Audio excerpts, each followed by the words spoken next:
Hi, I'm Becky Hill, and you are watching KVM.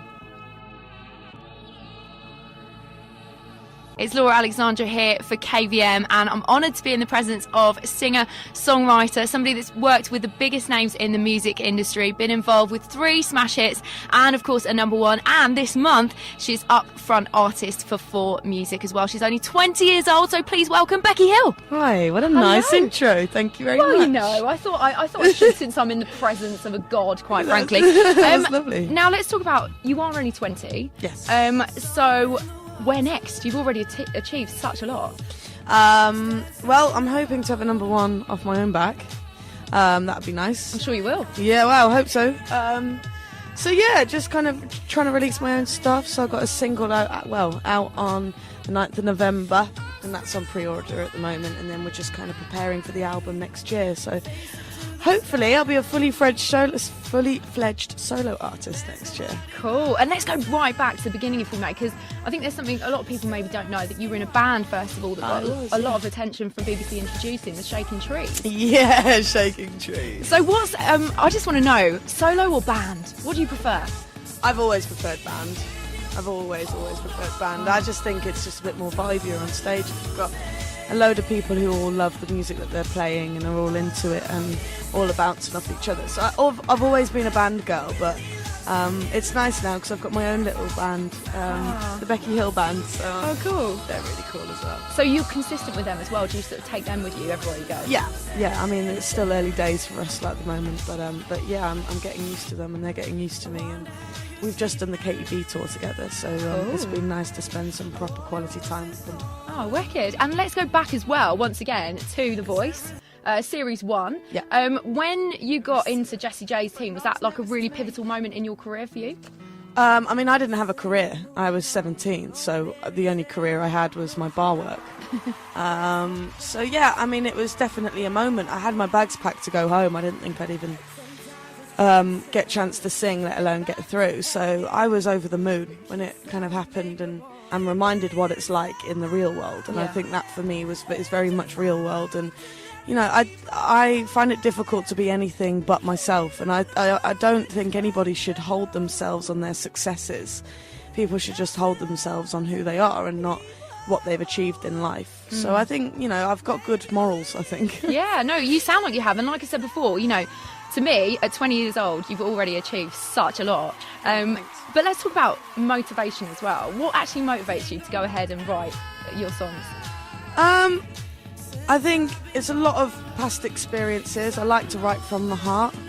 I like to write about people who have been a big influence on my life, whether that be friends, family, ex-boyfriends, experiences in the industry and finding my feet throughout being, you know, a professional young woman. And you know, there's been a lot of things to write about, and especially as like I've been completely taken out of where I live and plonked in a new city, you know. So I mean, yeah, it's been great. I also hadn't been on a plane until last year. So really? Yeah, so I'd kind of started writing about being up in the air and like looking over everything and how amazing that was to experience that at such an age, to kind of process it all. So yeah. And with your as well, because I know obviously you write for other people, don't you, as well as yourself. What do you prefer in a way? Do you prefer one or the other? There's no preference really. I enjoy both. It's more of a collaboration, but I enjoy both. So, but I do want to get my name, you know, a bit more up in the writing side. So I'm trying to get myself a bit of a reputation as well. Excellent. And also, I mean, I've seen your Facebook recently. You were with Little Mick, weren't you, in the studio, being the 4th member? What was that all about? Perry was really ill. She was coming down with a cold, so she had to leave a little earlier than the rest of the girls. But yeah, that was our 4th writing session together. Cool. So we managed to finish off the track and kind of get things going. So yeah, they're great girls, very talented, and it really. It's a breath of fresh air for me to see a girl band who sit in their writing sessions and get involved and have things to say and actually have good ideas. So it's great. it was quite interesting.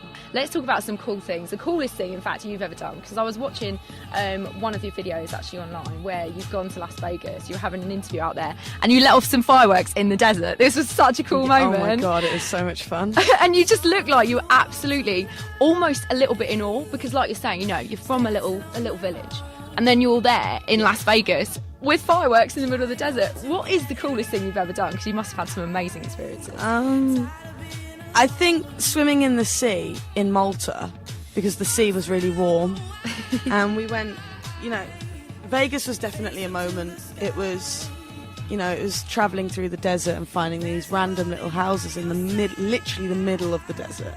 And that was really bizarre. That whole experience was kind of very eye-opening. Yeah. Malta for me last year was amazing. I'd never been to a hot country before, so I was experiencing heat for the first time. And we went round the city, and what I couldn't get my head around was how beige everything was. Everything was quite beige. And then we went through a little horse and carriage ride through the city itself. Or the country. Is Malta a country? I think it is. Don't ask me, I'm bad at geography. My geography's awful. So yeah, we went through a little horse and cart ride through there, and we went swimming in the sea, and you know, we went diving. You could see all the fish, and it was incredible. And it was the first time I'd ever performed to 50,000 people. So it was fourth show in on the Rudimental tour. I had never really performed properly in front of a lot of people, and I was still getting comments about how I was being on stage. So fourth show in, 50,000 people after having been swimming in the sea and all the rest of it. It was incredible, yeah. Amazing. And I have to say, when I listened to Gecko, first of all, without your vocals on it, you know, it sounds completely different. That sounds a really obvious thing to say. So what happened with the approach of that track? Did they just literally approach you and say, can you write some vocals to go on top of this? Because your vocals completely changed it, for me at least, in a good way. Yeah, I mean, it was getting sent to every writer and his dog when FFRR signed it, and it was in conjunction with Parlophone. So I was sent it via my A&R, because I'm obviously a Parlophone artist, and I happened to be going into session with M&EK, we were finishing off tracks from my album.